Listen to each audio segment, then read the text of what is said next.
जय श्री कृष्ण। श्रीमद् भगवत गीता अध्याय 14 प्रकृति के 3 गुण। आगे सुनते हैं। इस अवस्था में ब्रह्मभूत व्यक्ति भौतिक पद को पार कर जाता है, लेकिन वह ब्रह्म साक्षात्कार में पूर्णता प्राप्त नहीं कर पाता।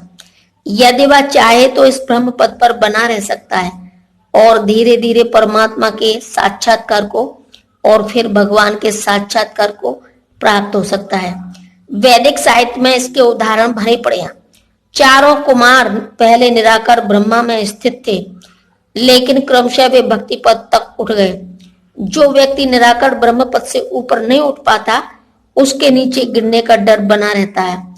श्रीमद् भागवत में कहा गया है कि भले ही कोई निराकार ब्रह्मा की अवस्था को प्राप्त कर ले, किंतु इससे ऊपर उठे बिना तथा परम पुरुष के विषय में सूचना प्राप्त किए बिना उसकी बुद्धि विमल नहीं हो पाती। अतः ब्रह्म पद तक उठ जाने के बाद भी यदि भगवान की भक्ति नहीं की जाती तो नीचे गिरने का भय बना रहता है।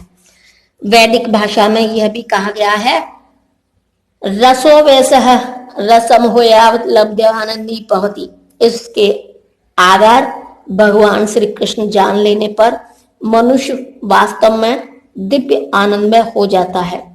तैत्तिरीय उपनिषद 2.7.1 में कहा गया है, परमेश्वर 6 ऐश्वर्यों से पूर्ण है और जब भक्त निकट पहुंचता है तो इन 6 ऐश्वर्यों का आदान प्रदान होता है। राजा का सेवक लगभग राजा के ही समान पद का भोग करता है।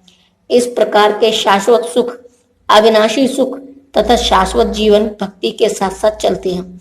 अतः भक्ति में ब्रह्म साक्षात्कार या शाश्वतता या अमरता सम्मिलित रहते हैं। भक्ति में प्रवृत्त व्यक्ति में ये पहले से ही प्राप्त रहते हैं।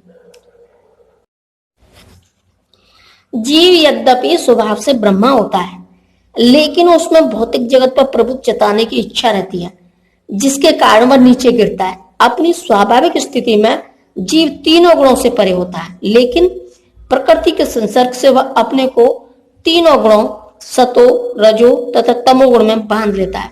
इन्हीं तीनों गुणों के संसर्ग के कारण उसमें भौतिक जगत पर प्रभुत्व जताने की इच्छा होती है। पूर्ण कृष्ण भावनामृत में भक्ति में प्रवृत्त होने पर वह तुरंत दिव्य पद को प्राप्त होता है और उसमें प्रकृति को वश में की जो अवैध इच्छा है वह दूर हो जाती है। अतः भक्तों की संगति करके भक्ति की 9 विधियां श्रवण, कीर्तन, स्मरण आदि का अभ्यास करना चाहिए। धीरे धीरे ऐसी संगति से तथा गुरु के प्रभाव से मनुष्य को प्रभुता जताने वाली इच्छा समाप्त हो जाती है और वह भगवान की दिव्य प्रेमा भक्ति में दृढ़ता पूर्वक स्थित हो सकेगा। इस विधि की संस्तुति इस अध्याय 22वें श्लोक से लेकर इस अंतिम श्लोक तक की गई है। भगवान की भक्ति अति सरल है। मनुष्य को चाहिए कि भगवान की सेवा में लगे, श्री विग्रह को अर्पित भोजन का उच्छिष्ट खाए, भगवान के चरण कमलों में चढ़ाए गए पुष्पों को की सुगंध सूंघे, भगवान की लीला स्थलों का दर्शन करे, भगवान के विभिन्न कार्यकलापों और उनके भक्तों के साथ प्रेम विनिमय के बारे में पढ़े। सदा हरे कृष्ण कृष्ण कृष्ण हरे हरे, हरे राम राम राम हरे हरे इस महामंत्र की दिव्य ध्वनि का कीर्तन करें और भगवान तथा उनके भक्तों के आविर्भाव तथा तिरोधानों को मनाने वाले दिनों में उपवास करें। ऐसा करने से मनुष्य समस्त भौतिक गतिविधियों से विरक्त हो जाएगा।